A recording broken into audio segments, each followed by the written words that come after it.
দুনিয়ার এই হায়াতের এক একটা সেকেন্ডের মূল্য দিতে শেখো। একটা জীবন আসছে, আর ডেফিনেটলি আসছে, আজ বাদে কাল। ও জীবনের শুরু আছে, কোনো শেষ নেই। আর ওই জীবনে তৈরির জন্য এই দুনিয়াটা। খেলায় খেলায় কেউ যদি আজকের এই জীবনটাকে এইভাবে নষ্ট করে দিই, তো দয়ার নবী কথা বলতে শোনা গেছে তাকে যে ওই দিন নিজের পরিণতি, কিয়ামতের মাঠে নিজের পরিণতিকে দেখে এই চোখ দিয়ে রক্তের কান্না কাঁদতে কাঁদতে নদী বইয়ে দিয়ে তোমাকে জাহান্নামে যেতে হবে। এই জন্য একটা জীবন শেখাবার জন্য আল্লাহ পাক নবীকে পাঠিয়ে দিয়েছিলেন। আমরা বারবার বলি না, দিন দিন দিন। আল্লাহ পাক বড় মেহেরবানি করে মানুষের কাছে দিন পাঠিয়েছেন। দাল ইয়ে নূর, দিন কি বারবার আমরা শুনে আসছি। দিন is nothing but a coat of a complete peaceful life. This is coat of a complete peaceful life, where there is peace, progress, success, development and everything in this world and of the life of the hereafter. দুনিয়া এবং আখিরাত একটা পরিপূর্ণ সুন্দর জীবন ব্যবস্থা। মায়ের পেট থেকে বেরিয়ে এসেছি, ফের কবরের পেটে যেতে হবে। এই সফরে পায়ের নখ থেকে মাথার চুল পর্যন্ত এই 3.5 হাতের শরীরটা কিভাবে কখন ব্যবহার হবে, এর একটা পরিপূর্ণ গাইডলাইন আল্লাহ পাক কোরআনে কারিমে আর জনাবে রাসূলুল্লাহ সাল্লাল্লাহু আলাইহি ওয়াসাল্লাম প্র্যাকটিক্যাল করে দেখিয়ে দিয়েছে। এই হচ্ছে জীবন। এ কোরআন জালিকাল কিতাবুল লা রাইবা ফিহি। আজ তো 1400 বছর, কিয়ামত গুজরে যাবে, লক্ষ কোটি বছর অতীত হবে, এই কোরআনে কারিমের একটা শব্দের কেউ ভুল কোনো ব্যাখ্যা খুঁজে পাবে না। এই কোরআনে কারিমের পুরো কোরআন তো ছেড়ে দিন, একটা সূরা তো ছেড়ে দিন, আয়াত তো ছেড়ে দিন, একটা শব্দের কোনো কম বেশি কেউ দেখাতে পারবে না। আজীব কিতাব আল্লাহ পাক নাজিল করেছেন আমাদের জীবনকে তৈরি করবার জন্য। ফের জনাবে রাসূলুল্লাহ সাল্লাল্লাহু আলাইহি ওয়াসাল্লাম যেমন কোনো একটা কোম্পানি ভালো একটা কিছু মেশিন আবিষ্কার করলে, ধান কাটা ধান চাড়ি একসঙ্গে, তো এর জন্য একটা ক্যাটালগ দিয়ে দেয়। এই মেশিনের সঙ্গে ক্যাটালগ, সঙ্গে একজন ইঞ্জিনিয়ার পাঠিয়ে দেন। আপনি যান, গিয়ে ওদেরকে কিভাবে চালাতে টালাতে হয়, কোথায় কি ডালতে হবে, তেল পেট্রোল, ও দেখিয়ে দেন। তো আল্লাহ পাক কোরআনে কারীম এবং তার সঙ্গে জনাবে রাসূলুল্লাহ সাল্লাল্লাহু আলাইহি ওয়াসাল্লাম পাঠিয়ে দিয়ে এই জীবনটাকে ভালো করে দেখিয়ে দিয়েছে। এই ঈমানওয়ালা আপনি আমি আমরা আর আমাদের ঘরের মা বোন বিবি বেটিরা জীবনটাকে একটু যদি তৈরি করে নিতে পারি, কোরআনে কারিমে কি আছে বলে ছোটখাটো 2-3টা জিনিস দিয়ে আল্লাহ পাক শেষ করে দিয়েছে। দিন কাকে বলে? বলে দুটো ছোট জিনিসের নাম, দুটো ছোট জিনিসের নাম দিন। কি সেটা?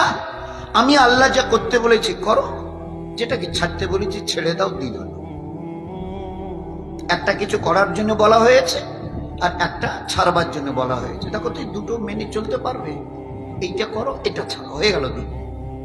আর এর উপরে চলে যদি দেখাতে পারো আমি তোমার বানানেওয়ালা আল্লাহ, 7 আসমান জমিন কুল কায়নাতের খালিক আর মালিক প্রমিস করছি, ইট হ্যাজ বিন প্রমিসড, আমি আল্লাহ ওয়াদা করছি তোমার দুনিয়ার জীবন ধন্য হবে, আখিরাতের জীবন ধন্য হবে। যতদিন দুনিয়ায় থাকবে বেঁচে, আমার ইজ্জত আর জালাল বুজুর্গের কসম, গোটা দুনিয়া যদি চেষ্টা করে তোমাদের একটা লোম ব্যাকা করার ক্ষমতা কারো থাকবে না। তো তাই যদি হবে, তো এইসব উল্টো সিধে কথা শুনছি, এগুলো আওয়াজ কোত্থেকে আসছে? বললো এই আওয়াজগুলো আসেনি, আমরাই আমাদের বদামলের কারণে আওয়াজগুলো আসবার সুযোগ করে দিয়েছি। আমার ঘরের বেড়া যদি ভাঙা থাকে, তো বাড়ির যে কুকুর বিড়াল এরা তো দূরের কথা, জঙ্গলের জানোয়ার পর্যন্ত এসে ঢুকবে, কারণ আমার ঘরের বেড়া ভাঙা। আমাদের আমালের কোনো বেড়া নেই, যার জন্য হাজারো রকমের মুসিবত আজ আমাদের ঘরে এসে দাখিল হচ্ছে। আমাদের আমালের কোনো বেড়া নেই। বুকে হাত দিয়ে সবাই খালি একটু চিন্তা করে, বলতে হবে না। কাউকে ছোট করা, শর্মিন্দা করা ইসলামে হারাম করা হয়েছে।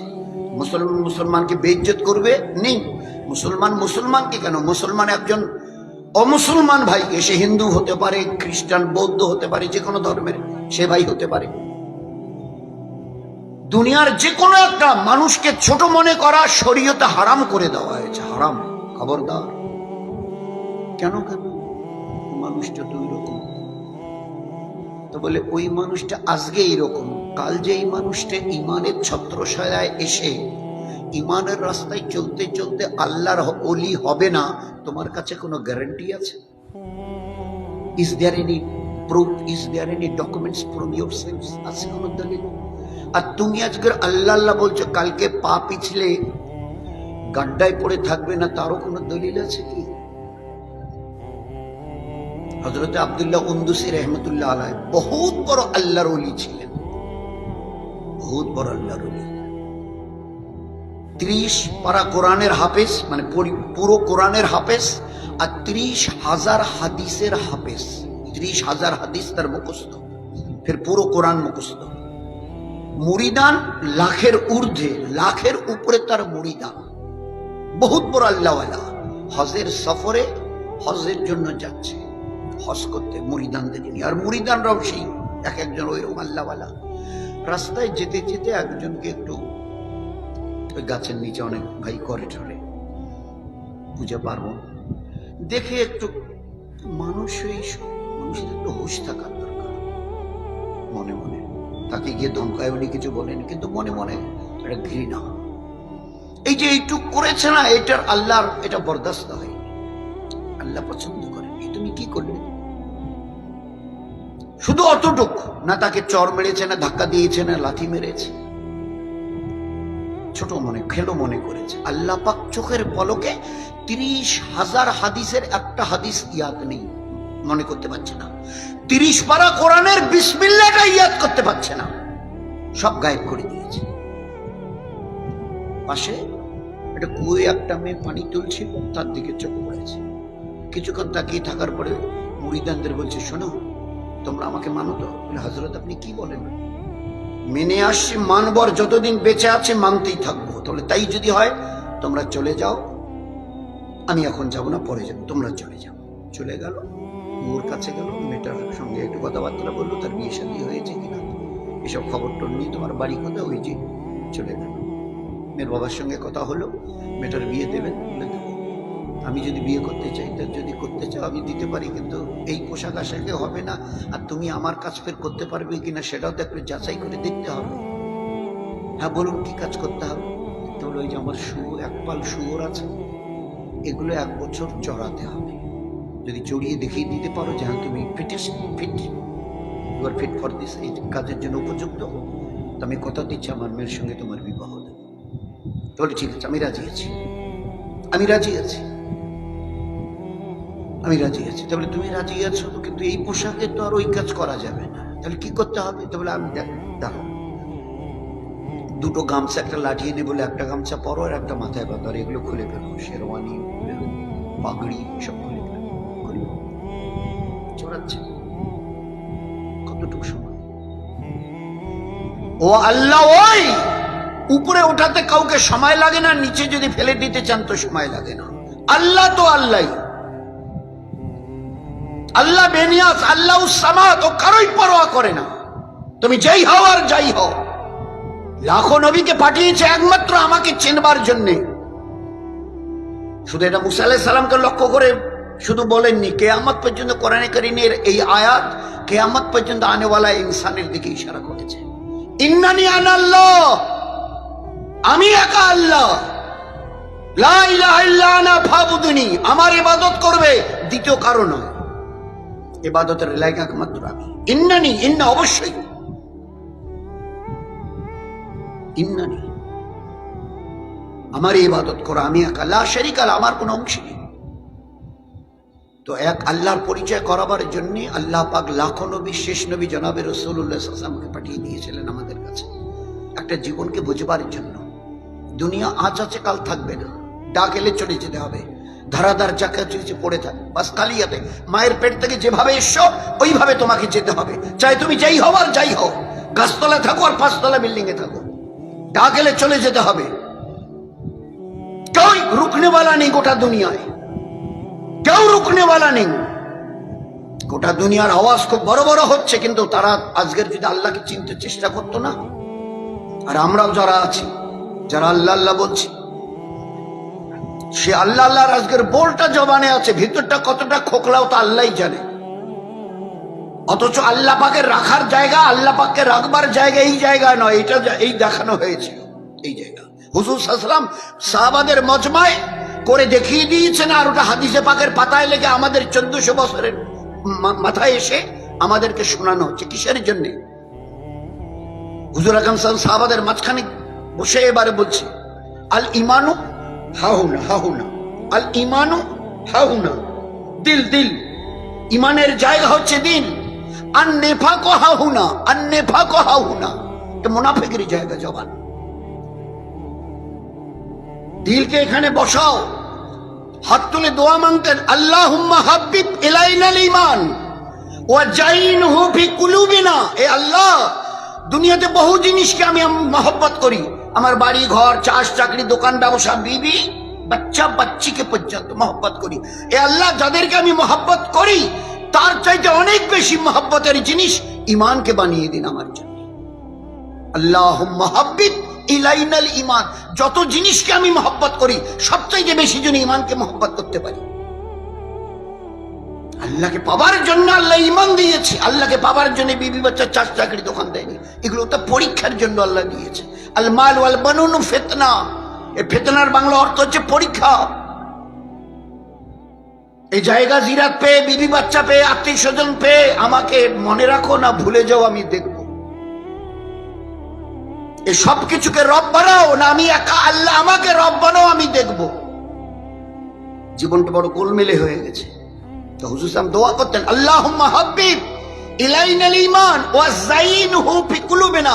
এ আল্লাহ, ঈমানকে আমার অন্তরে ভরিয়ে দিন, মজবুত করে দিন অন্তরে। একটা মুহূর্তের জন্য আমার দিল যেন আপনার রিয়াদ থেকে খালি না থাকে। এটা সাহাবাদের কি পুরুষ কি মেয়ে, ছেলে কি বাচ্চা কি বাচ্চি বুঝে এসেছিল।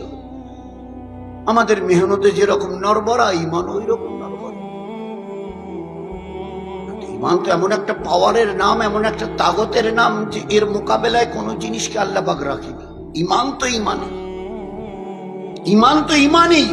আল্লাহকে চেনো, চেনার মতো করে চেনো। ইয়া আইয়ুহাল্লাযিনা আমানুত্তাকুল্লাহ হাক্কা তুকাতিহি, আল্লাহকে চেনো ওইভাবে যেরকম চেনা হক। কিরকম চিনিছি?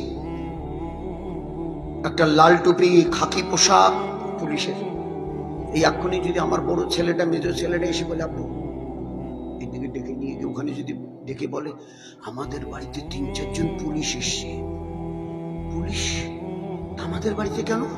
বলে তা জানি না, মা তাড়াতাড়ি করে পাঠিয়ে দিল, তোর আব্বুকে খবর দিয়ে বাড়িতে 3-4 জন পুলিশ। এখনো চোখে কিচ্ছু দেখেন নাই কয়জন পুলিশ, কত বড় সাইজের, কিছু খালি কানে শুনেছে। কানে শোনার পরে এখানে কাঁপতেছে, এখানে কাঁপছে। পুলিশ বলে কথা, পুলিশ আমাদের বাড়িতে কেন? কি অন্যায় করেছি? আমাদের বাড়িতে পুলিশ কেন? তো পুলিশকে যতটা চিনিছি আল্লাহই বেহতর জানে। 7 আসমান জমিনের খালিকার মালিক ওই আল্লাহ, তাকে কতটা চিনিছি। এই যে নামাজ নামাজ বলি না, 5 ওয়াক্তের নামাজ, নামাজ শুরু কখন হয়? আজান। আজান যখন শুরু হয় আল্লাহ, তো সাহাবারা এইভাবে কাঁপতো, রং বিবর্ণ হয়ে যেত, হলদে ফ্যাকাশে হয়ে যেত। আরে ভাই কেন কেন কাঁপছেন? বলে আল্লাহ শব্দ শোনা পেয়েছেন, খানিক পরে তার কাছে গিয়ে দাঁড়াতে হবে, যিনি 7 আসমান জমিনের মালিক, তার সামনে গিয়ে দাঁড়াতে হবে। কি করে দাঁড়াবো? একটা হাকিমের সামনে দাঁড়াতে গেলে আমার কাঁপুনি এসে, ইনি তো খালিকার মালিক, লিল্লাহি মা ফিস সামাওয়াতি ওয়াল আরদ, আসমান জমিনের তিনি একমাত্র বানানোওয়ালা, তার সামনে দাঁড়ানোর নাম হচ্ছে নামাজ। আল্লাহর নবী বলতেন, যেখানে সেজদা করো আল্লাহর রহমতের 2 পায়ের মাঝখানে তোমার সেজদা পড়ে। আল্লাহ কতটা কাছে থাকে বলো? তাকে চেনো, চেনার মতো। সাহাবাদের পুরুষ মেয়ে, ছেলেরা, বাচ্চারা, বাচ্চিরা আজ মেহনত নেই বলে জীবনটা গোটাটাই পাল্টে গেছে, ওলট পালট হয়ে গেছে, ওলট পালট হয়ে গেছে, ওলট পালট হয়ে গেছে। ওকে চা কম বেশি সবাই জানি।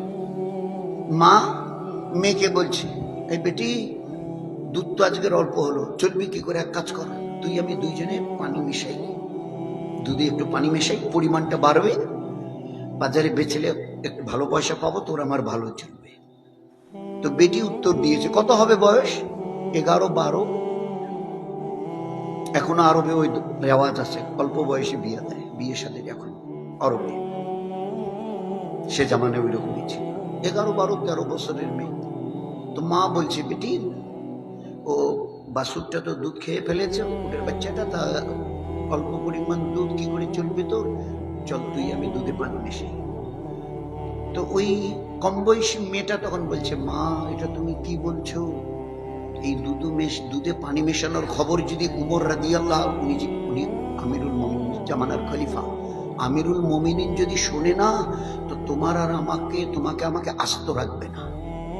তো মা তখন বলছে, তুই একটা আস্ত বোকা, তো রাত আর ঘরের ভিতরে চুপকে তুই আর আমি দুধে পানি মেশাবো, উমর রাদিয়াল্লাহু তাআলা কি করে টের পাবে?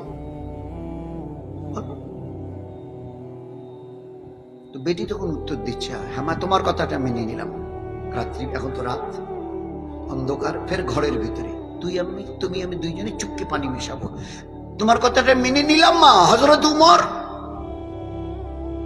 না হয় টের পাবে না, কিন্তু মা তুমি বলো, আমরা যদি রাতের আধারে ঘরের ভিতরে দুধে পানি মেশাই, আল্লাহ কি টের পাবে না? তুমি আল্লাহকে কি জবাব দেবে ওই দিন?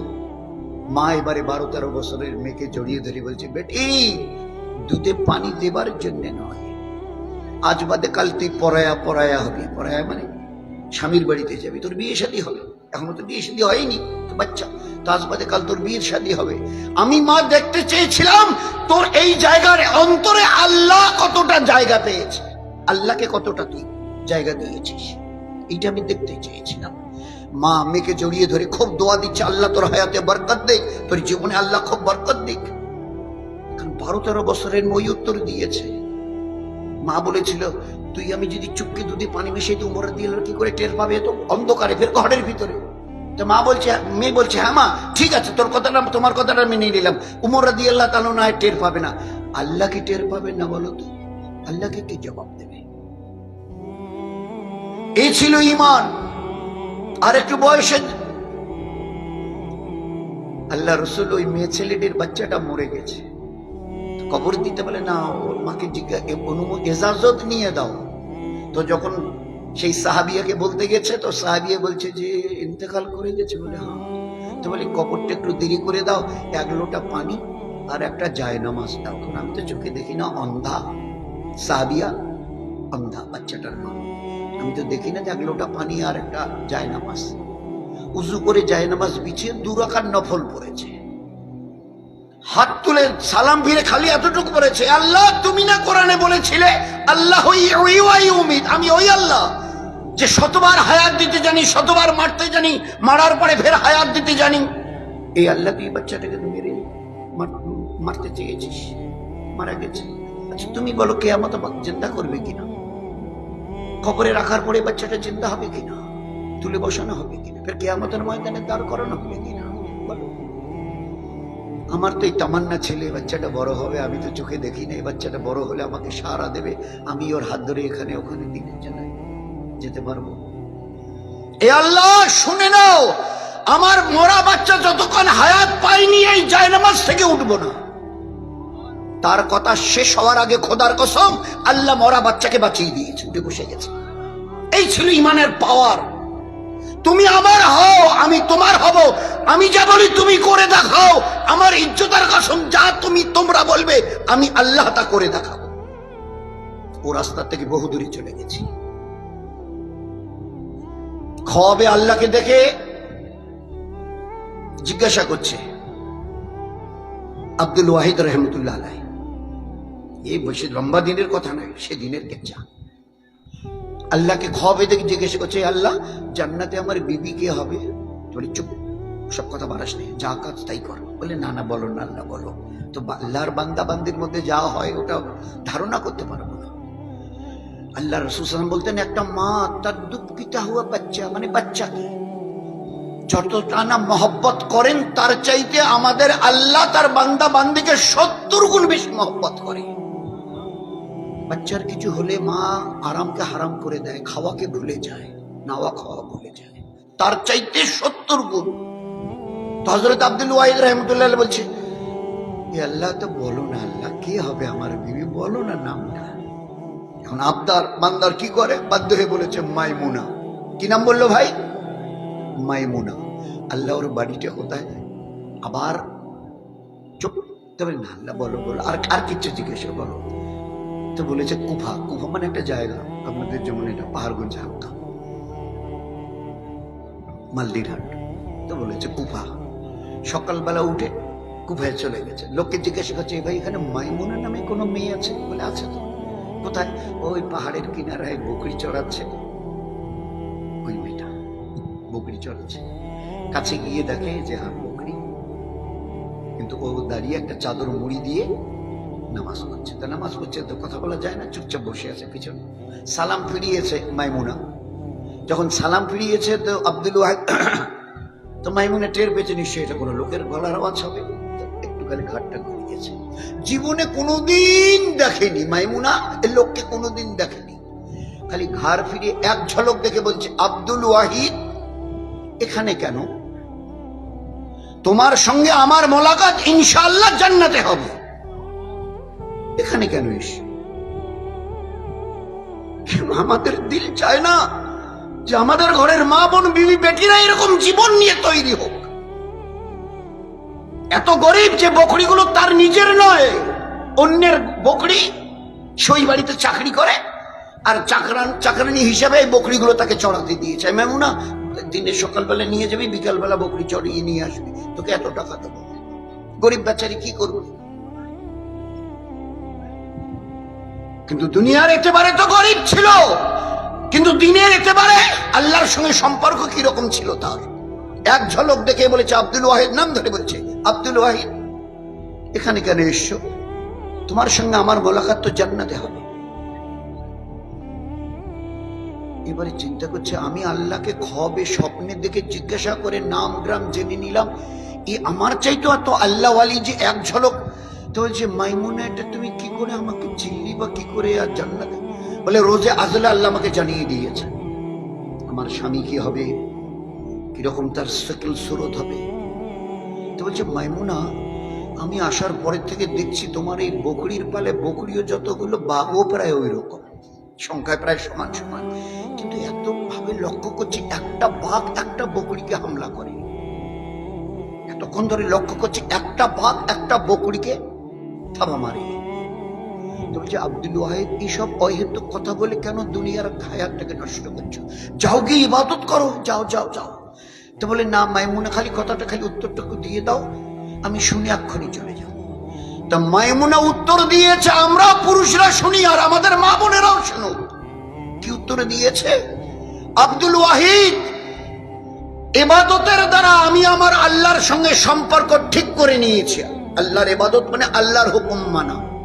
আল্লাহর হুকুম এতটা মেনেছি যে আল্লাহর হুকুমকে মেনে মেনে আল্লাহর সঙ্গে আমার সম্পর্ক আমি ঠিক করে নিয়েছি।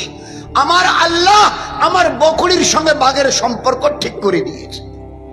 নয়তো বকরির পাল আর যদি বাঘ দেখে চুপ করে থাকবে, তো বাঘক দুশ্মনও আর বকরিকে হামলা করবে না যদি ইবাদতের দ্বারা আল্লাহর সঙ্গে সম্পর্ক ঠিক করে নাও। আল্লাহ আমাদের ইন্তজার করছিল, দেখছিল তোমরা কতটা মসজিদ আবাদ করো, ওয়াকফ ল্যান্ড হেফাজত করো, দেখছিল। তো যখন মসজিদের ধারে কাছেই আসো না, মাদ্রাসার ধারে কাছেই আসো না, দুনিয়া তোমাদের খুব মস্তি আর মজার হয়ে গেছে, কি হবে বলো? আল্লাহ দেখিয়ে দিয়েছে, বলে দিয়েছে, ইবাদতের দ্বারা আমি আল্লাহর সঙ্গে সম্পর্ক ঠিক করে নিয়েছি। আল্লাহ পাক আমার বকরির সঙ্গে বাঘের সম্পর্ক ঠিক করে দিয়েছে। নয়তো বাঘ, এই বাঘ বকরি খেকো বাঘ আর এক আক্রমণ করে না, আমাদের উপর হামলা করতো না, হামলার হাত বাড়াতেও পারতো না, হিম্মত ছিল না, হিম্মত ছিল না অতদিন যতদিন আমরা আল্লাহকে সামনে রেখে চলেছি। আল্লাহ দেখিয়ে দিয়েছে এই পুরো 1400 বছরের রেকর্ড। তার আগে তো ছিলই, তার আগে তো একদম ভরা, কম বেশি সবাই জানি আমরা। শুধু আল্লাহকে চিনি, তার ইবাদতটাকে বুঝি, জীবনটাকে ধন্য করি। ওয়াল্লাহু খায়রুল হাফেজা, আমার চাইতে আল্লাহ চাইতে বড় হেফাজত করেনেওয়ালা তোমাদের জন্য না জমিনে কেউ আছে না আসমানে কেউ আছে। শুধু আমার একটা ছোট্ট কথা মনে রেখেও, ফাজকুরুনি আযকুরুকুম, আমি যা বলি তোমরা যদি তা মানো, তোমরা যা বলবে আমি আল্লাহ আমার ইজ্জতের কসম খেয়ে বলছি আমি করে দেখাবো, করে দেখাবো। এই আল্লাহ, আমরা 313, দুশ্মনেরা 1000, তারও বেশি, আমাদের হাতে কিচ্ছু নেই, আর ওরা 2 হাতে তলোয়ার নিয়ে সকাল হলে মুখোমুখি হবে, বোধহয় 2-4 মিনিটের মধ্যে আমাদের 313 জনের মাথাটা জমিনে পড়ে থাকে। আমাদের হাতে তো কিছু নেই, সংখ্যায় 313, ওরা 1000-এর উপরে, আর ওরা তৈরি হয়ে এসছে। আমাদের হঠাৎ করে নবীজি খবর দিলেন চলো, চলে এলাম, আমাদের হাতে যে কিছু নেই, কি হবে?